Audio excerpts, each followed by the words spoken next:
নতুন প্রজন্মকে পড়ালেখায় গুরুত্ব দেওয়ার আহ্বান জানিয়েছেন বিএনপির মহাসচিব মির্জা ফখরুল ইসলাম আলমগীর। তিনি বলেন, তরুণ প্রজন্ম এখন অনেক বেশি প্রযুক্তির সাথে সম্পৃক্ত এবং তারা অনেক বেশি জানে, কিন্তু জানাটার কখনো শেষ নেই।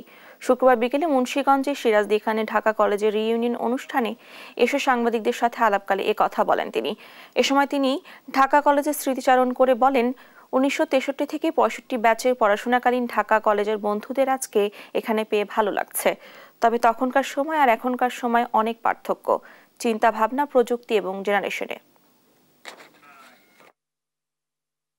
তরুণ প্রজন্ম এখন অনেক অ্যাডভান্স, তারা অনেক বেশি প্রযুক্তির সঙ্গে সম্পৃক্ত, অনেক বেশি তারা জানে, কিন্তু ওই জানাটার কখনো শেষ নাই।